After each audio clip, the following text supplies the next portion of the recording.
अगर मैं आपसे कहूं कि सिर्फ 12,500 रुपये महीने यानी करीब 1.5 लाख सालाना निवेश करके आप पीपीएफ के जरिए सेफ एंड सिक्योर तरीके से लगभग 1 करोड़ का कॉर्पस बना सकते हैं, रिटायरमेंट कॉर्पस बना सकते हैं। और सबसे खास बात, इसके लिए आपको स्टॉक मार्केट में रोज ट्रेडिंग करने की जरूरत नहीं है। लेकिन इस कैलकुलेशन के पीछे एक इम्पोर्टेंट कंडीशन है। आज की इस वीडियो में मैं आपको पूरा कैलकुलेशन बताऊंगा कि कितना पैसा जमा करना होगा, कितने साल तक करना होगा, और पीपीएफ से 1 करोड़ का टारगेट अचीव करने के लिए आपको कौन सी स्ट्रेटेजी अपनानी चाहिए। तो सबसे पहला पॉइंट, पीपीएफ में 1 करोड़ कैसे बनेगा। सबसे पहले एक बात समझ लीजिए, पीपीएफ यानी पब्लिक प्रोविडेंट फंड एक long term government backed saving scheme है। इसमें अभी मैक्सिमम 1.5 लाख एक फिनेंशियल ईयर में जमा किया जा सकता है। यानी अगर मैक्सिमम लिमिट इन्वेस्ट करते हैं तो आपका मंथली एवरेज इन्वेस्टमेंट होगा 12,500 रुपये पर मंथ। अब सवाल है, क्या 12,500 रुपये महीने से सच में 1 करोड़ बन सकता है? आइए कैलकुलेशन देखते हैं। मान लीजिए आप हर साल पीपीएफ में 1.5 लाख रुपया जमा करते हैं, और एग्जाम्पल के लिए हम 7.1% का एनुअल इंटरेस्ट रेट मानते हैं जो पीपीएफ अभी भारत सरकार दे रहा है। ध्यान रखिए, पीपीएफ इंटरेस्ट रेट सरकार समय समय पर बदल सकती है, यह गारंटीड फ्यूचर रिटर्न नहीं है। अगर आप लगभग 25 साल तक लगातार 1.5 लाख रुपए सालाना इन्वेस्ट करते हैं तो कंपाउंडिंग की वजह से आपका कॉर्पस करीब करीब 1 करोड़ के आसपास पहुंच जाता है। यानी आपका टोटल कंट्रीब्यूशन होगा लगभग 37.5 लाख, 1.5 लाख रुपया हर साल गुना 25, राइट। और करीब जो है लगभग आपको इंटरेस्ट और कंपाउंडिंग जो मिला करके लगभग 65,58,000, यानी कि आपका पूरा जो कॉर्पस बनता है लगभग 1 करोड़ 3 लाख रुपया।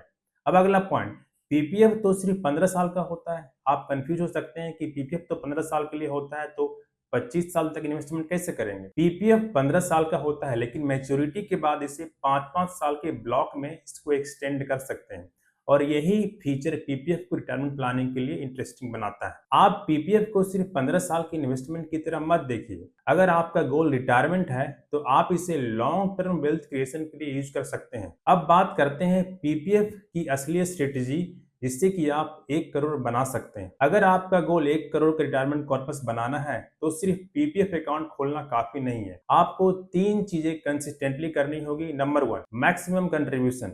अगर आपकी फिनेंशियल सिचुएशन अलाउ करती है तो हर फिनेंशियल ईयर 1.5 लाख रुपया तक पीपीएफ में इन्वेस्ट करने का टारगेट रखिए, यानी रफली 12,500 रुपये हर महीने। Number 2, early investment. पीपीएफ में एक बहुत इंपॉर्टेंट बात है, जितना जल्दी इन्वेस्टमेंट शुरू करेंगे कंपाउंडिंग को उतना ज्यादा समय मिलेगा। मान लीजिए कोई व्यक्ति 25 साल की एज में पीपीएफ स्टार्ट करता है, उसके पास रिटायरमेंट तक का लगभग 35 साल है। लेकिन अगर कोई व्यक्ति 40 साल में स्टार्ट करता है तो उससे 1 करोड़ का टारगेट के लिए ज्यादा एनुअल इन्वेस्टमेंट या दूसरे इन्वेस्टमेंट की जरूरत पड़ सकती है। इसीलिए रिटायरमेंट प्लानिंग में टाइम आपका सबसे बिगेस्ट फ्रेंड है। नंबर 3, पीपीएफ को अकेला इन्वेस्टमेंट मत बनाइए।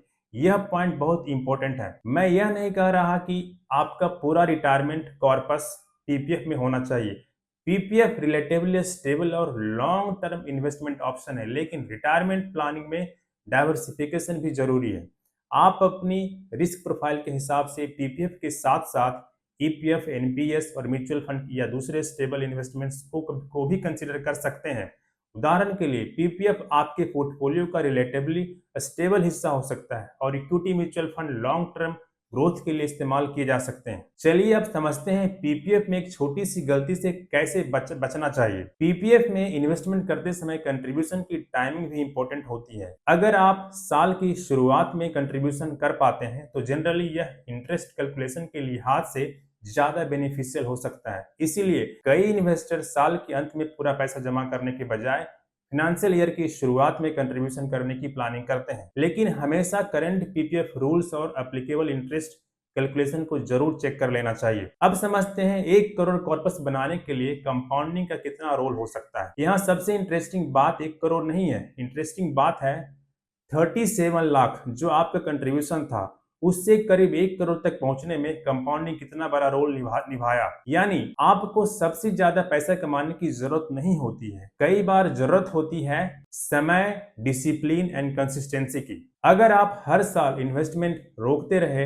तो कंपाउंडिंग का पूरा फायदा आपको नहीं मिलेगा। लेकिन अगर आप लंबे समय तक डिसिप्लिन रहे तो छोटा एनुअल इन्वेस्टमेंट भी बड़ा कॉर्पस बन सकता है। अब सबसे इंपॉर्टेंट बात, पीपीएफ के 7.1% इंटरेस्ट रेट को फ्यूचर में गारंटीड नहीं मानना चाहिए। पीपीएफ की इंटरेस्ट रेट सरकार द्वारा समय समय पर रिवाइज की जा सकती है, इसीलिए 1 करोड़ का कैलकुलेशन वो अभी के इंटरेस्ट के हिसाब से किया गया है। Actual final corpus interest rate और कंट्रीब्यूशन टाइमिंग पे डिपेंड करेगा।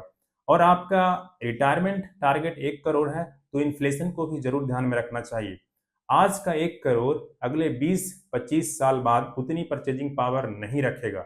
इसलिए रिटायरमेंट प्लानिंग करते समय सिर्फ कॉर्पस टारगेट नहीं, इन्फ्लेशन एडजस्टेड रिटायरमेंट टारगेट भी कैलकुलेट करना चाहिए। तो इस वीडियो का फाइनल टेक अवे क्या है? अगर आप पीपीएफ से रिटायरमेंट कॉर्पस बनाना चाहते हैं तो बेसिक स्ट्रेटजी बहुत सिंपल है। हर साल मैक्सिमम एलिजिबल कंट्रीब्यूशन तक इन्वेस्ट करें, लॉन्ग टर्म इन्वेस्टमेंट तक इन्वेस्टेड रहें, मैच्योरिटी के बाद एलिजिबल होने पर एक्सटेंशन का इस्तेमाल करें।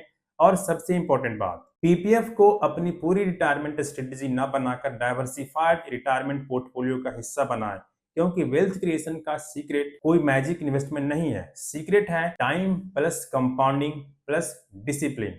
अगर आपको यह वीडियो यूजफुल लगा तो वीडियो को लाइक जरूर कर दीजिए, और अगर आप पर्सनल फाइनेंस को सिंपल हिंदी में समझना चाहते हैं तो हमारे चैनल को सब्सक्राइब कर लीजिए। मिलते हैं अगले वीडियो में। Thank you.